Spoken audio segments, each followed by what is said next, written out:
एक बार गिद्धों का झुंड उड़ता उड़ता एक टापू पर जा पहुंचा।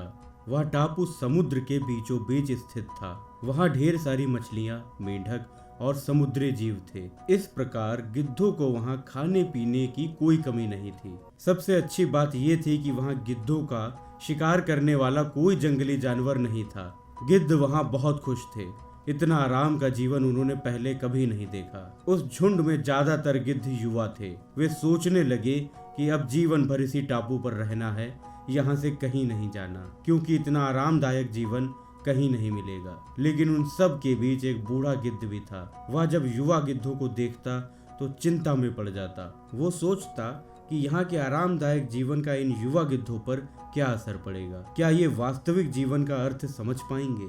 यहाँ इनके सामने किसी प्रकार की चुनौती नहीं है। ऐसे में जब कभी मुसीबत इनके सामने आएगी तो क्या ये उसका मुकाबला कर पाएंगे? बहुत सोचने के बाद एक दिन बूढ़े गिद्ध ने सभी गिद्धों की सभा बुलाई। अपनी चिंता जताते हुए वो सबसे बोला, इस टापू में रहते हुए हमें बहुत दिन हो गए हैं। मेरे विचार से अब हमें वापस उसी जंगल में चलना चाहिए जहाँ से हम आए हैं। यहाँ हम बिना चुनौती का जीवन जी रहे हैं। ऐसे में हम कभी भी मुसीबत के लिए तैयार नहीं हो पाएंगे। युवा गिद्धों ने उसकी बात सुनकर भी अनसुनी कर दी। उन्हें लगा कि बढ़ती उम्र के साथ बूढ़ा गिद्ध सठिया गया है, इसलिए ऐसी बेकार की बातें कर रहा है। उन्होंने टापू की आराम की जिंदगी छोड़कर जाने से मना कर दिया। बूढ़े गिद्ध ने उन्हें समझाने की बहुत कोशिश की। उसने कहा, तुम सब ध्यान नहीं दे रहे कि आराम के आदी हो जाने के कारण तुम लोग उड़ना तक भूल चुके हो। ऐसे में मुसीबत आई तो क्या करोगे?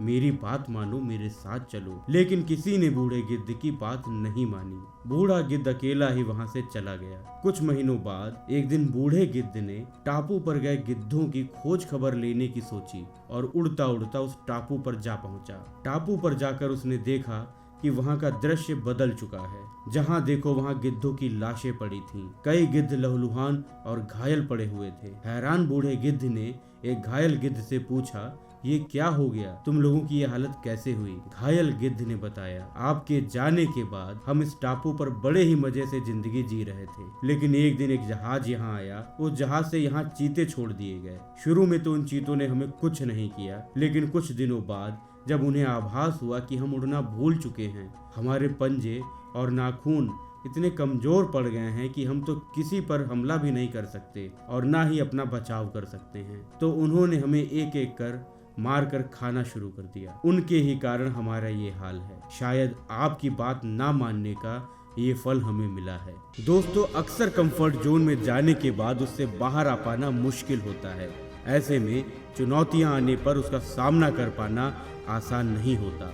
इसीलिए कभी भी कंफर्ट जोन में जाकर खुश ना हो जाएं। खुद को हमेशा चुनौती देते रहें और मुसीबत के लिए तैयार रहें। जब तक आप चुनौती का सामना करते रहेंगे, सदैव आगे बढ़ते रहेंगे।